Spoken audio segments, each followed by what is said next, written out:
may I request, sino ho nagre-represent sa ating Chairman Bala of the Civil Service Commission? Attorney Ronquillo?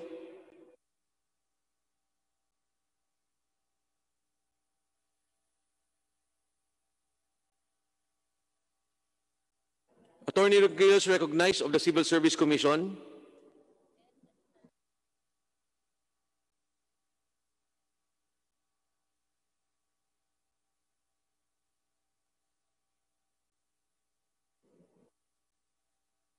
Attorney Ronquillo is recognized.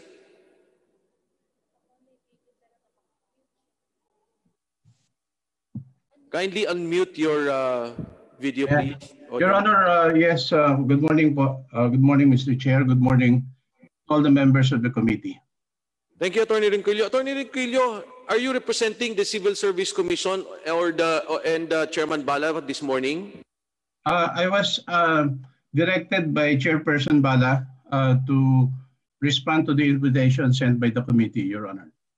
Ay, maraming salamat po, Attorney Ronquillo. So, Attorney Ronquillo, i-direct ko po sa inyo yung mga katanungan. Marami po bang naka-file na mga kaso ng PhilHealth sa Civil Service Commission? Yes, Your Honor. Meron pong mga cases na naka-file sa amin at saka sa regional offices involving PhilHealth officials. Administrative cases, both disciplinary and non-disciplinary. Mga ilan po to, Attorney Ronquillo?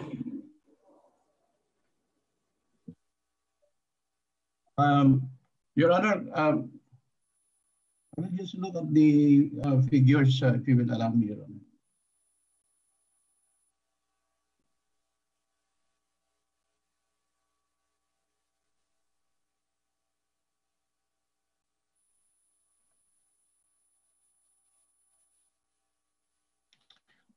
Your Honor, can I give the figures later? I'm just asking my people to give us. Thank you. Yes, and if you can you possibly submit to the committee yung mga cases na yan? Yes, Your Honor, we will submit to the committee. Attorney Ronquillo, are there many final and resolved cases within the civil service regarding PhilHealth? Yes, Your Honor. Marami na pong mga natapos, pero yung ibang cases po nakapending pa rin po. At marami rin po ba dyan ang mga kasama, ang mga regional vice presidents? Meron pong mga cases ng regional vice presidents po. Sino-sino po to, Attorney Ronquillo?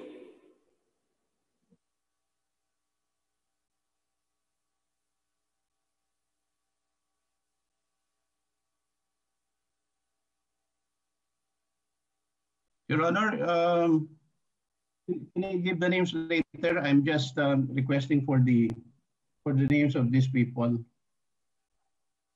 Pinahanap ko lang po, Your Honor. Pakiulit po, Attorney Ronquillo. Yes, Your Honor, hinahanap po namin yung exact names ng mga regional vice presidents ng PhilHealth na may pending cases po sa amin. Attorney Ronquillo, sige, balik ko na lang po dun sa tanong. Ilan po ang may kaso sa inyong pending mula sa PhilHealth?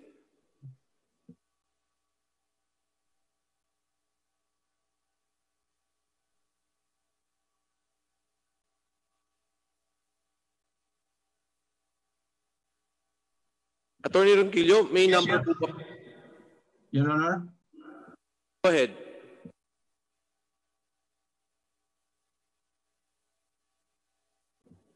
Would you have the number, Attorney Ronquillo? May numero na po ba kayo kung ilan? Hindi pa po dumadating, Your Honor. I already texted my sandali po.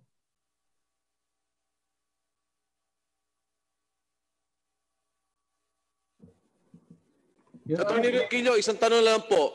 Sige po. Meron po bang dating taga-PhilHealth na nagtatrabaho sa inyo ngayon dyan sa Civil Service Commission? Yes, Your Honor. Sino po? Attorney Cheng Parenas po. Ano pong posisyon niya ngayon? Attorney 5. Attorney 5 lang po, but without any, wala po siyang pinanghawakan na posisyong kritikal dito sa investigasyong to. Wala po. Wala po, Your Honor. May I request Commissioner Oh, I have here a note that you will submit a position paper, Attorney Ronquillo. Is this correct? Yes, Your Honor. Oh, okay din po yan. But can we get the documents as regards yung mga kaso ng PhilHealth sa inyong opisina? Or is Yes, this Your Honor. Along with the position paper, we will submit to the committee the cases, the number of cases, as well as the summaries of these cases to the committee, Your Honor. Thank you, Attorney Ronquillo. If I may, Comsec, mabilis lang kong pagtanong kay Commissioner Bala of the Civil Service Commission. Commissioner Lizada, I'm sorry, Commissioner Aileen Lizada.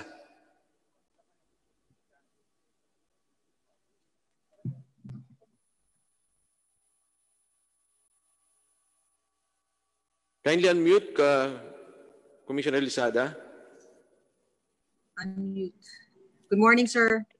Good morning, Mr. Chair. Good morning po. Yes, good morning, Commissioner Lizada.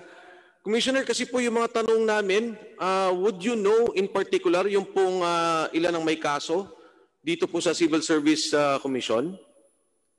What period are we talking about, sir? Because the request for inventory or audit that my office initiated from 2009 to 2020, sir, we were given a list of 74 cases, sir. 74 cases. This is from 2010 to 2020, sir, current. Thank you for that, Commissioner Lizada. We are very happy with that kasi po ang amin naman kung anong aabutin ng inyong mga kaso. But 2010 is maganda po yan dahil talagang malayo. Magmula pa ho sa ngayon, 10 years. Ma'am, malaman lang po namin, ilan po ang mga regional vice president na may mga kaso? Sir, based on the data given to me by my legal staff, RVPs po na meron ho kaming listahan based on the list submitted by the Office of Legal Affairs to us. The names of the following are appearing. Do you want the names, sir, of the RVPs? Sige po, ma'am. Can you kindly name them? Mr. Ernesto V. Beltran, Mr. Dennis Adre, Mr. Macabato, Acting RVP Poliero,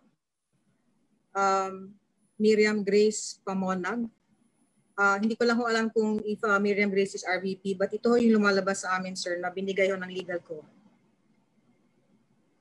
Madam Commissioner, yan pong mga kaso na po ba yan ay decided na o marami pong nakapending pa rin dyan sa inyo? If we're talking about cases from before the previous commission, sir, meron hong 2 MR remaining and meron din hong mga pending, sir. Ilan po ma'am pending? Based on what my legal gave me, I have 19, sir. I might be wrong, but ito ho yung, because I requested for a summary from my legal of the cases. So, from as far as I'm concerned, sir, dito na binibigay sa akin, 19. Ma'am, bakit di ba po ang mandate niyo is that within 6 months, these cases should have been resolved and given to the agency concerned? Exactly, sir. The same question that I have because ever since I got the list from my legal, pinalagay ko yung mga red flags and observations.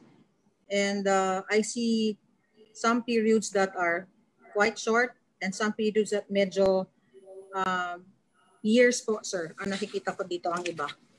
Some cases na mabilis na resolve, yung iba naman po pinapatagal, nakapark po dyan. Can we request them to use an earphone or what?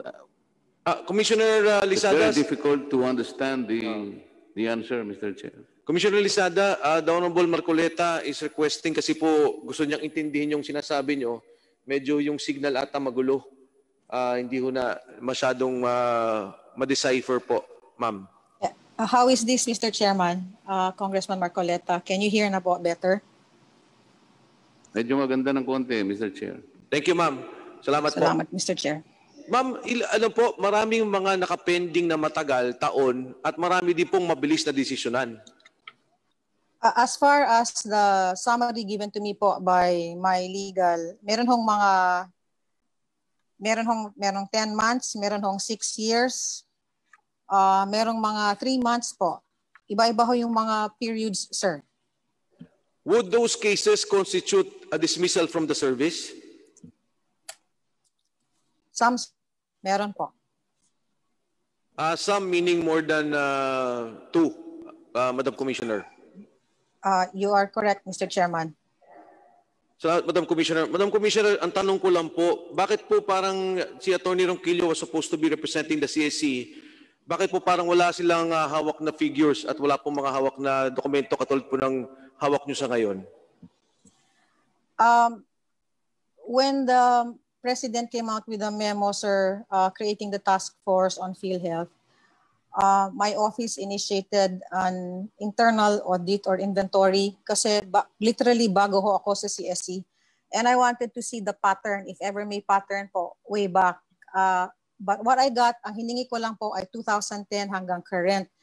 And I realized the creation of PhilHealth was prior to 2010. So I wanted to see po kung ano yung data na meron available. So hiningi ko, again, from the establishment of PhilHealth, I wanted to see kung pabalik-balik lang po ba o paulit-ulit lang ba ang mga kinakasuhan. So that's what I have right now, but I'm waiting for, and this was shared po sa office ni Chairman by the Office of Legal Affairs when they gave the data to me, sir.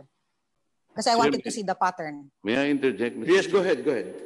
Madam Commissioner, I think the chairman is asking a very basic question. As a matter of fact, we are surprised why Attorney Ronquillo is not able to give us at least the number of cases of PhilHealth officials that are still pending with CSC. I'd like to believe that the question is very simple. Tinatanong lamang po kung ilan yung kaso, and considering that PhilHealth is the flavor of the day, in anticipation of questions like that, kaya naman po kayo tinawag para mabigyan nyo kami ng ayuda sa mga gustong impormasyon na makuha namin. Pati po ba yung number of cases lang, hindi niya maibigay? May I ask you, Madam, what is the number of existing or pending cases with the CSC as of today? As far as yung binigay ho sa akin ng legal ko, it is 19, sir. Unless meron hong iba pa na nasa NCR, iba pa rin ho yun. Kasi meron hong na-file baka sa NCR, iba rin ho ang nasa central office. So what is the total number, all in all, now pending? Based ho yung binigay sa akin, sir, it's 19. 19. What Yes, is the sir. nature of those cases? It varies, sir. Meron hong, karamihan po nito ay mga administrative charges, may mga grave misconduct, meron ho tayong mga Ilan po yung mga appointments. cases that will require dismissal? For example, grave misconduct. If I may be allowed, sir, to look at my list, sir. Are we talking about yung ngayon ho, current, or yung remaining pa ho? Out of the 90. Kasi meron pong, Out of the Okay. 19, alam po ninyo, ang importansya sa amin ngayon, because we're taking a good attention on the manner the funds of PhilHealth is being administered or being taken care of. So, isa po yan sa tinitingnan namin, ano-ano po ba yung mga kasong naisampa sa inyo? And we would like to believe that because the objective is very important na maisaayos nga natin ang pondo, we would like and we anticipate CSC to be able to help us in being able to adjudicate all these cases in the soonest possible time. Madam Commissioner, sir. we're talking of the funds of the people. yes, sir. We're talking here of an institution that takes care of about 200 billion pesos a year. Ngayon po kung may magsasampa ng kaso sa inyo, we don't suppose that you take your sweet time Punto po ito eh. Kailangan po nating maisaayos lahat. Kanina po, tinatanong ng chairman, I think it's very solicitous. Number pa lang, hindi na masabi ng Atty. Ronquillo. May I deviate a little more, Mr. Chair? Totoo po ba na nanggaling po sa CSC yung award ng isang key official that is responsible in constructing the database of PhilHealth at saka yung nagmamanage ng information technology? Ang Civil Service Commission po ang gumawa ng award na yon. Parang ang ibig sabihin, talagang maganda ang database na nagawa ng PhilHealth. And the one managing the information technology was also awarded. Di ko alam kung parehong tao yon. Is it true that it came from the civil service, yung pagbibigay ng award na yon? Because later on, nagsalita po si President Morales, nasabi niya, ang pinakaugat ng corruption dito ay dahil sa database is fragmented.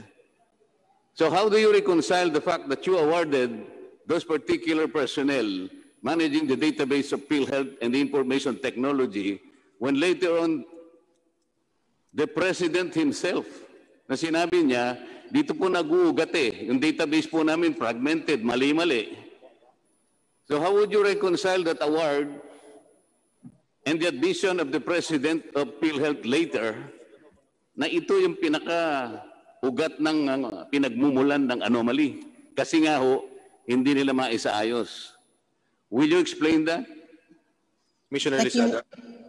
Thank you, Mr. Chair. Thank you, Congressman Marcoleta. Definitely not during my time. Kaya nga ho, I made the inquiry kasi gusto ko hong malaman. Definitely, hindi ho ako part ng commission na yan na nag-award sa PhilHealth. And if there was any award, I would like to refer this to ASCOM Ronquillo because I am not aware of any awards are being given during my time. Sorry, before you continue, Madam Commissioner Lizada. Yes, Chair. Yes. Ito pong umagang ito, supposedly si Atty. Ronquillo is representing the Civil Service Commission and Chairperson Bala. Is that not correct? Di po ba tama yun? Yes, Mr. Chair. I'll be straight to the point. Pasensya na po kayo, Commissioner, at hindi ko naman nilalahat. Pero meron po bang pagkilos o may galaw na isuppress ang information dito sa investigasyon ng Kongreso at ng mga iba pang opisina ng ating gobyerno? Sir, can you repeat your question? May suppression ba on? May suppression ba ng mga data? Kasi kanina tinatanong namin kay Atty. Ronquillo, very basic, siya ang nagre-represent ng Civil Service Commission. Nung kayo po sumagot, binigay niyo lahat ng mga numero, meron po bang move sa loob ng Civil Service Commission to suppress information and not to give it to this committee? Please be honest, Commissioner Lizada. Mr. Chairman, we had a meeting ever since lumabas ho yung memorandum ng Presidente. Right away, we had a virtual meeting. And yes, sir, may guidance po regarding yung concern niyo po. May guidance po. May guidance po na ano po yun? Huwag magbigay ng impormasyon? Yes, sir. May I know where it's coming from? It's obviously, Commissioner Lizada, sinasabi mo sa amin yung mga kaso, so it's not you. So where is that directive coming from, Commissioner Lizada? From the other member of the commission, sir. From the what? Can you be frank enough to tell us, Commissioner Lizada, kung sino po? Because you're a commissioner, and I could assume only one person can order the other commissioners and administratively supervise and control the other employees of the Civil Service Commission, and that is Chairperson Bala. Am I correct? Yes, sir. So, Mr. Chair, is it now correct to assume that the chairperson of the Civil Service Commission is the one that is suppressing the information that should be given to us in this investigation? Commissioner Bala, the question is the chairperson of the Commission on Civil Service the authority ordering the Commission and the employees of the Civil Service Commission Not to cooperate with us? not to cooperate and to divulge information? Mr. Chair, is it directed to me? Yes, Or- Commissioner Lizada. As far as I can recall, sir, in the commission meeting, the guidance given to us is that Who gave the This- guidance, madam? Who gave the guidance? the chairperson po.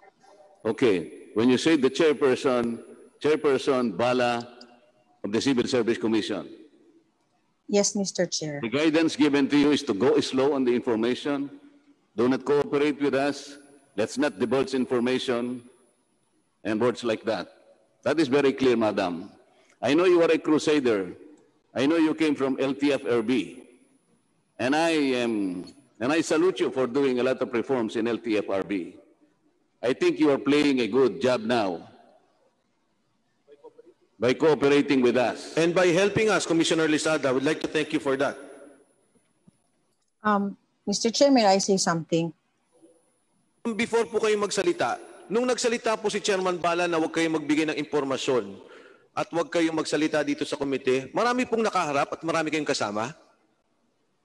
Yes, sir. It was recorded as well. Marami ho, all the members po those who usually attend the commission meetings and other directors, sir. Marami po. Nandun po yung mga commissioners, two commissioners, and the other, at yung iba po mga directors at opisyalis ng Civil Service Commission. Yes, sir. Bale, isa na lang ho akong commissioner na naiwan. The other one retired already last February, sir, this year. Okay, ma'am, please, kung ano po yung gusto niyo sabihin? Yun lang po kasi when the president came out with this directive and knowing how grand the effect of what is happening, I initiated po yung audit and yung inventory, which naman po was taken well by the chairman as to the list. And then I requested for priority on resolving of the cases na unahin ho muna yung mga RVPs, and then the RVPs with other correspondents and the other least cases na po. So kagaya ho nung sinabi ni Congressman Marcoleta na regarding the reward, I have never been part and I will always stand by kung ano ho yung tama at totoo lamang. That's why I want to get down to the truth of it. That's why I'm asking for the inventory as well. So yun lang po, Mr. Chair. I have the best of intentions in asking data within CSC, and I believe it is our duty to do so. Mr. Chair, may I ask a few more questions? Go ahead. Commissioner Lizada, the other day, I think earlier in our investigation, we were asking about the competence and eligibility of the key officials of PhilHealth. And at some point in time, we came across of, I think, a policy in PhilHealth that a salary grade 24 employee, government employee, with a specific relation with PhilHealth should have at least master's degree. And I think that was admitted by one of the officials before us at that time. But somewhere along the line, Madam Commissioner, PhilHealth asked the Civil Service Commission to waive that particular requirement to the extent that some of those key officials did not have master's degree. Number one question, did CSC really waive that requirement for and in behalf of those requesting PhilHealth officials? And what is the reason for waiving that if that requirement was indeed waived? Mr. Chairman, Mr. Chairman, Go ahead, Commissioner Lizada. we have on board the our Director Rodolfo Encajonado, who is in charge as well of itong tinatanong ho ni Congressman Marcoleta. I think he is in a better position regarding qualification standards and the policies issued pursuant thereto. May he be recognized, Mr. Chairman. Before that, Deputy Speaker Marcoleta, alam niyo ho, si Secretary Duque nakatrabaho ko, hindi naman po yan lingkid sa kaalaman ng karamihan. At masakit pong itanong sa akin to, but I have to ask this question. Naging Civil Service Chairman din po siya eh. Tama po ba, Commissioner Lizada? Tama po, Mr. Chairman. May connection po ba yung pagiging chairman niya dito sa pagpigil ng impormasyon na ibigay sa amin ng Civil Service Commission? May connection po na Mr. Chair? May connection po ba dahilan sa siya po yung nagsilbi bago kay Chairperson Bala, may mga tao dyan na galing PhilHealth and I'm sure konektado sa kanya. Ito po ba may connection sa pagiging dati niyang chairman ng Civil Service Commission? Sir, for the record, I do not have direct evidence on whether meron siyang connection. Pero going back po dun sa sinabi ho ni Ascom Ariel kanina, which was one of my concerns previously, a PhilHealth employee reviewing PhilHealth cases well with me. That's why I questioned it po. And then that's why tinatanong ko nga ho yung the propriety of our lawyers who were formerly involved or connected with PhilHealth. And I looked at the disposition of the cases by the person. So yun nga ho yung concern ko. I would like to address that as well. But as to the connection, sir, yung sinasabi niyo kay former Secretary Duque and itong mga ibang cases po, I do not have direct evidence of that, sir. If there will be, because you are a constitutional body, if there will be a legal action to be taken by Congress, Commissioner Lizada, titindigan niyo po yung salita ninyo na ayaw magbigay ng impormasyon ni Chairman Bala at ayaw mag-cooperate dito sa Kongreso?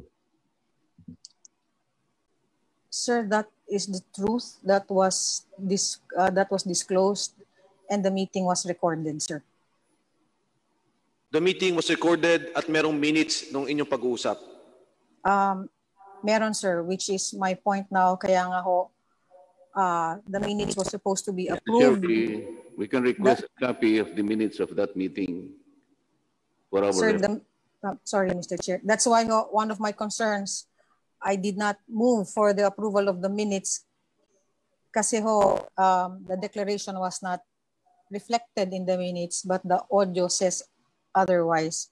So that's why we're preparing our memo for the correction of the minutes, sir.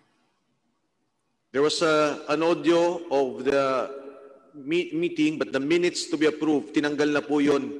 Can you tell us exactly what were the words of Chairperson Bala? If my recollection serves me right, this information should not be made public, nor should be given out to anyone who would be asking, either in aid of legislation or investigation. Parang ganon. Yun ho yung matandaan ko, sir. Madam Commissioner, you are now in the process of correcting that and reflecting those statements or phrases to rectify what really happened, and that will be borne out by the minutes. You are now correcting that minutes, Madam Commissioner? Yes, Mr. Chair. Yes, Mr. Chair. Yun ho yung memo ko because when I read it, and apparently it does not faithfully reproduce what was taken up during the meeting. And it's going Sorry, sir. What is the process, Mr. Chair, Madam Commissioner, in correcting that? As soon as you are able to suggest those corrections, who is going to approve that? Maybe somebody is going to disapprove the correction. What will happen next? So far, dalawa lang ho kami ngayon sa commission, Mr. Chair. So it's ako ho yung mag-move for the approval of the minutes and it will be seconded by the other member of the commission.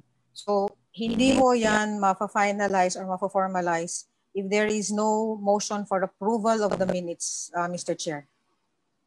Okay, so there are no impediments for the correction of the minutes. And after the minutes is corrected, Madam Commissioner, the committee is requesting for a copy of that corrected minutes for our reference.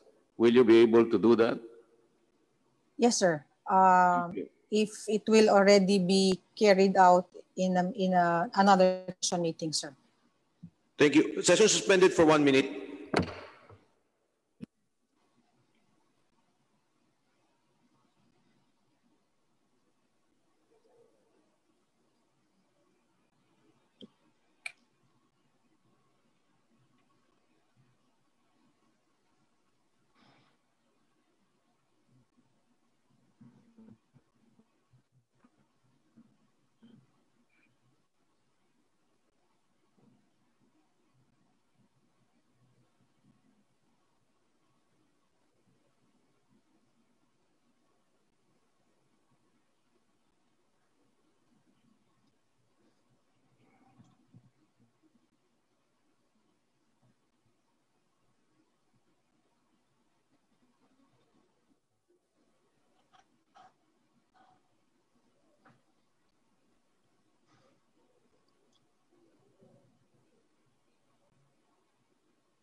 So we include all the resource person.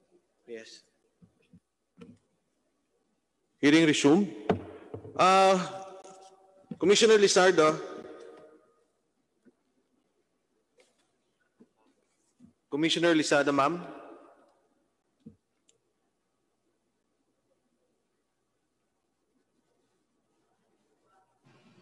Yes, Mr. Chair. Yes. Kung maaari po sana ma'am, pasensya na po kayo at lahat po ng mga guests natin sa Zoom at yung mga guests po natin dito sa plenary. Kung di po ho tayo naka-oath, ma'am, we would have to administer the oath. Yes, Mr. Chair. Yes, COMSEC is directed to kindly administer the oath. Maraming salamat. I ask all the resource persons via Zoom and those in plenary to please raise your hand. Please stand and raise your right hand.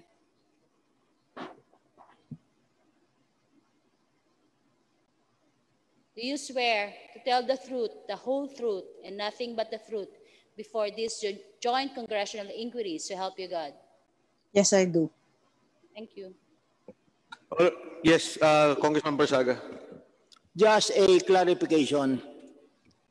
Do Commissioner Lizada, as well as Attorney Ronquillo, are they also confirming under oath the previous statements which they have already given before this committee?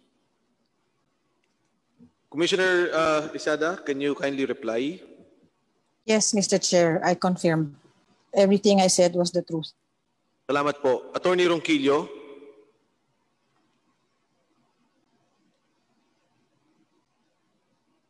Attorney Ronquillo.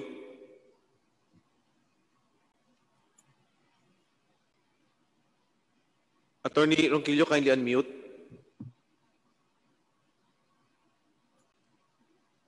Yes, Attorney Ronquillo. Kindly unmute, Attorney Ronquillo.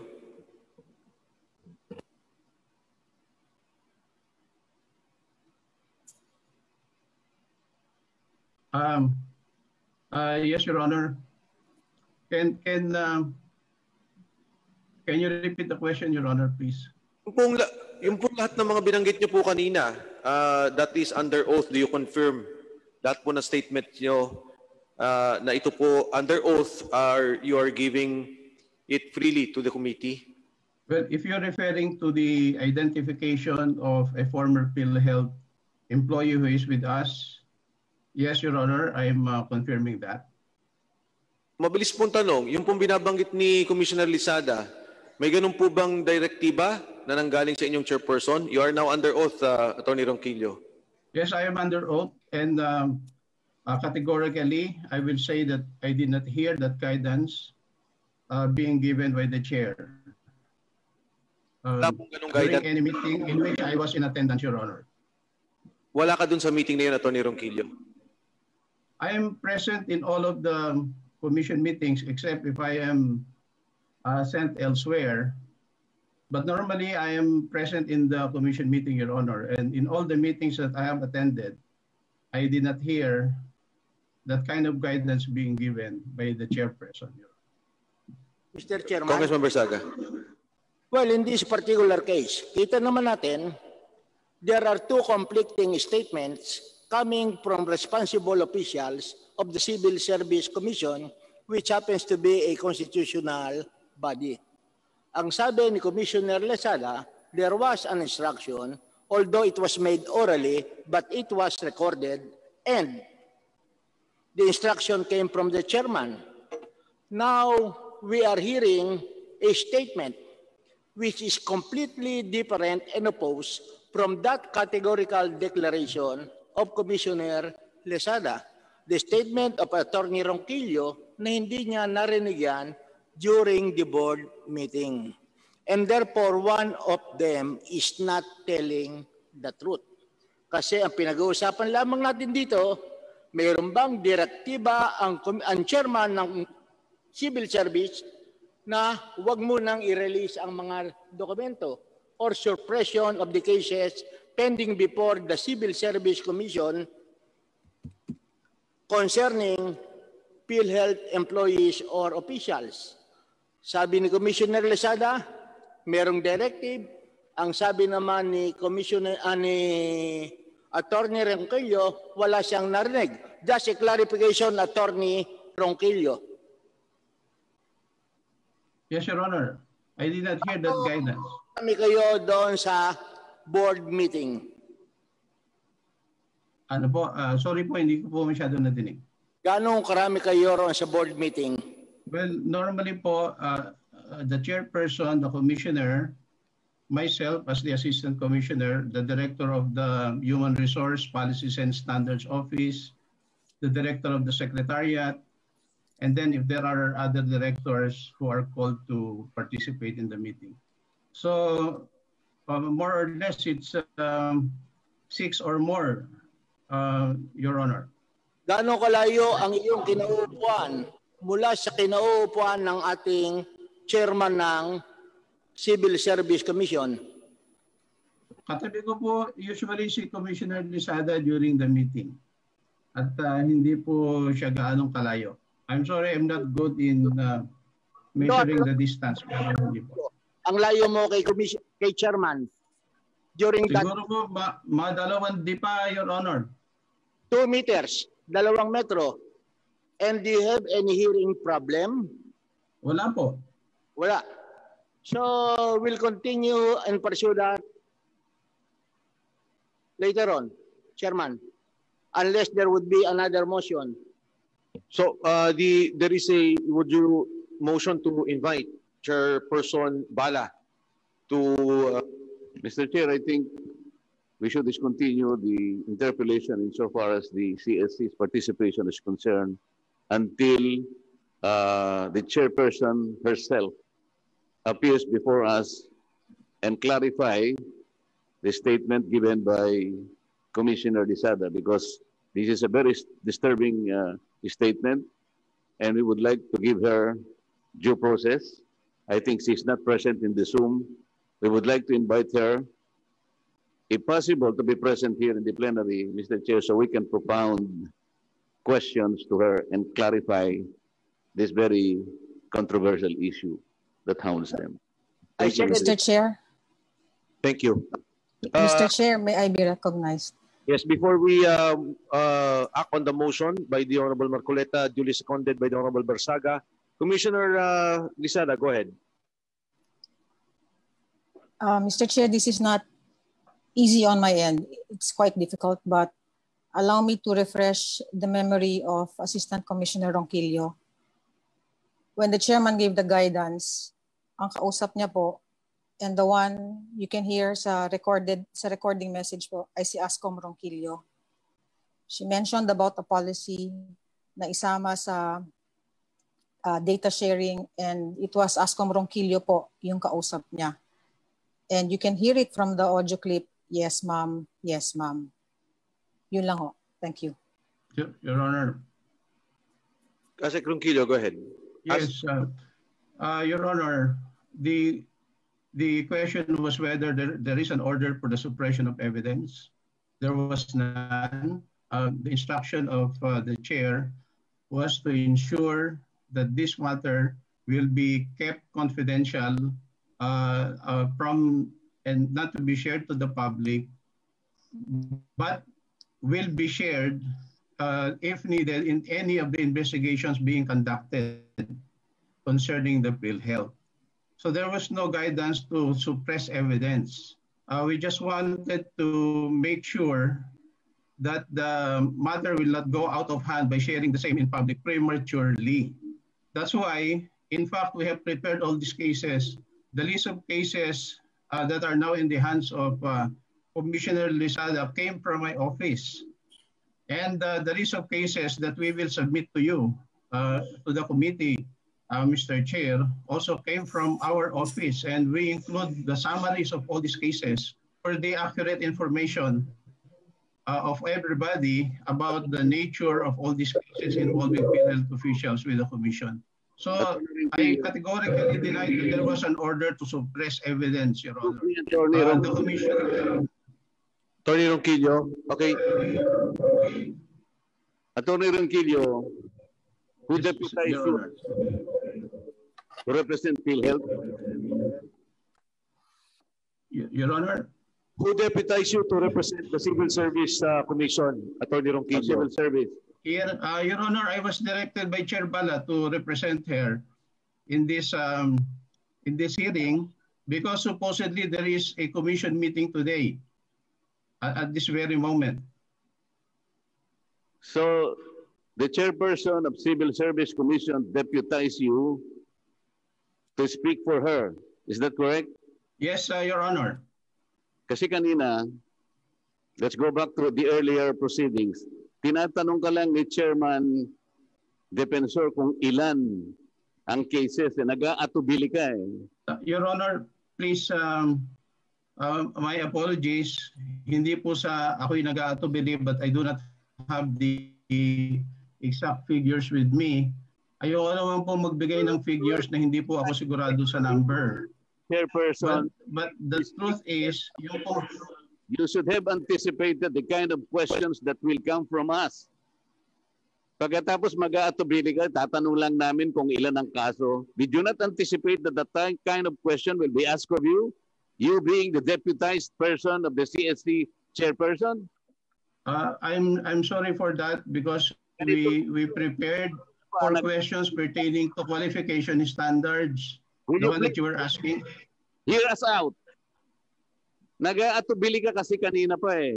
Evasive ka. Unlike Your Honor, Commissioner Lizada, direct and straightforward. Hindi ba, Mr. Chair, alam mo, meron na tayong impression kagayad dito eh. I-deputize ka, mag-aatubili ka. Pagkatapos sasabihin mo, wala kang narinig. Anyway, we will give you your day in court kung ano man ang gusto mong sabihin. Before I act on the motion, let me recognize the Honorable Fortun. Honorable Fortun, would you like to react?